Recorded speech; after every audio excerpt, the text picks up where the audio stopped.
ভাবছেন তো যুদ্ধের আগুন এখন শুধু সীমান্তে না, মানুষের মনেও জ্বলছে। আর সেই রাগ গিয়ে পড়ছে সরাসরি ডোনাল্ড ট্রাম্পের মূর্তির উপর। সম্প্রতি একটি ভিডিওতে দেখা গেছে মানুষ ট্রাম্পের মূর্তি নিয়ে সেটাকে বক্সিং ব্যাগের মতো পিটাচ্ছে, কেউ ঘুষি মারছে, কেউ লাথি দিচ্ছে, আবার কেউ চিৎকার করে নিজের রাগ প্রকাশ করছে। কিন্তু কেন এমন হচ্ছে? এর পিছনে রয়েছে মধ্যপ্রাচ্যের ভয়াবহ পরিস্থিতি, ইরান, ইসরায়েল আর আমেরিকার মধ্যে বাড়তে থাকা সত্য উত্তেজনা। কিন্তু কেন এমন হচ্ছে? এর পিছনে রয়েছে মধ্যপ্রাচ্যের ভয়াবহ পরিস্থিতি, ইরান, ইসরায়েল আর আমেরিকার মধ্যে বাড়তে থাকা উত্তেজনা। অনেকের ধারণা আগের কিছু রাজনৈতিক সিদ্ধান্ত এই অবস্থাকে আরো খারাপ করছে, তাই সাধারণ মানুষ এখন এভাবেই নিজের ক্ষোভ দেখাচ্ছে।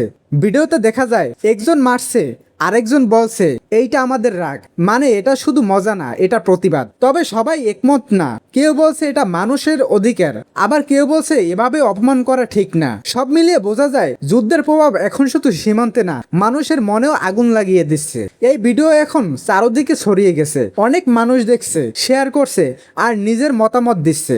আপনার কি মনে হয়, এটা ঠিক কাজ নাকি বাড়াবাড়ি? কমেন্ট জানাতে ভুলবেন না।